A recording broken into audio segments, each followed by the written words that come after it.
Hi everyone. So a friend of my sister's bought a big old house in my old hometown, and me and my brother-in-law, he's over there somewhere, are metal detecting it today. So already found a silver dime.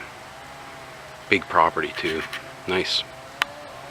Alright, talk to you later. Bye. So as you'll see at the beginning of this episode, I was at a friend's house. She just bought a house in my old hometown of Lindsay, Ontario. She's doing landscaping, big property, so me and my brother-in-law went and metal detected there last Sunday. I found an old large cent, 1898 Queen Victoria. I've seen these on my videos before. This one not in such good shape.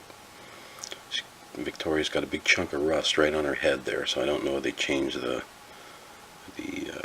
composition of the metal, but the other pennies, the earlier ones, were in much better shape.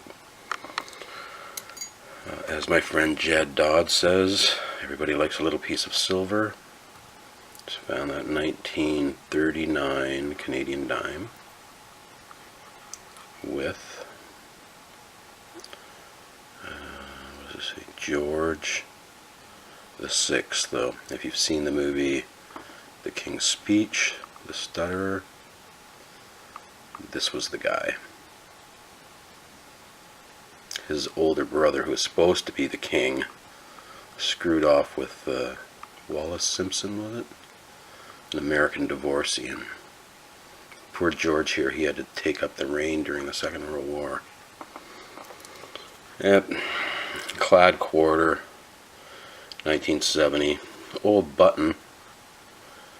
It does, I've read what's around there. It says Lindsay CW and another name, A Cadet or Cadote. I think the Lindsay part on it is purely coincidence.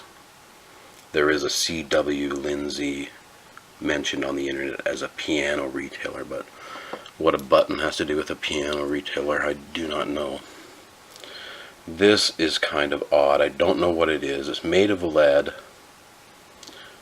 The only marking on it there that I can see is that backwards 4, which leads me to believe it was a, you would stamp that down and get a real 4 on something you were stamping, but I don't know. Doesn't make sense. Anyway, the place was covered with big square nails.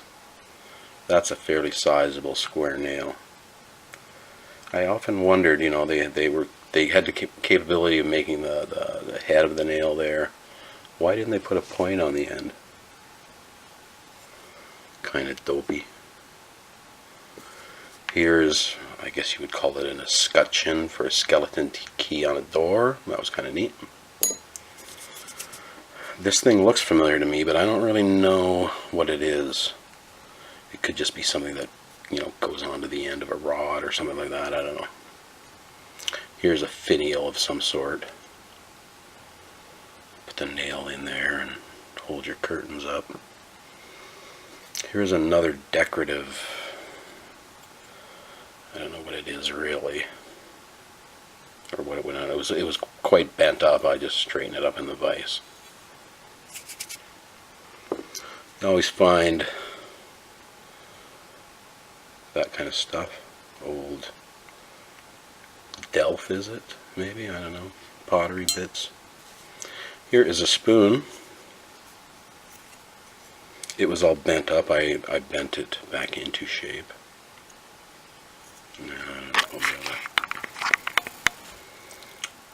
What it says on there is Puritan silver plate. So I looked the design up on the internet.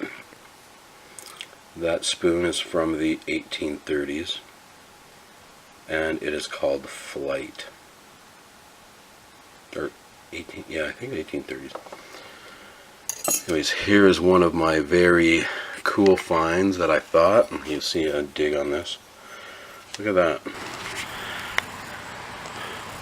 Well, look what I found. Isn't that neat? Too bad it's broken, but it's an old bell. Nice.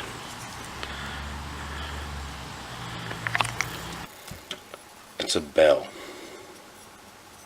It's unfortunately broken.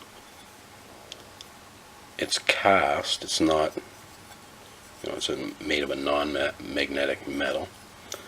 Here is the dinger. Yeah. I doubt we're going to get much out of that anyway. Otherwise in nice shape. Too bad the dinger is made of iron, as you can see. But I thought it was pretty cool.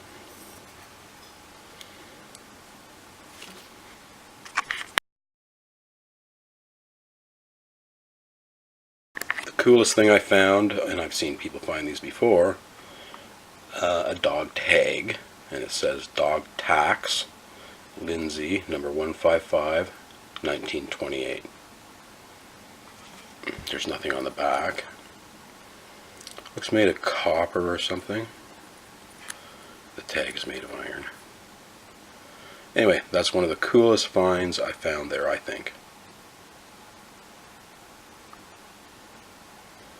That dog is long gone. Alright, thanks. Hope you enjoyed watching the video. Bye.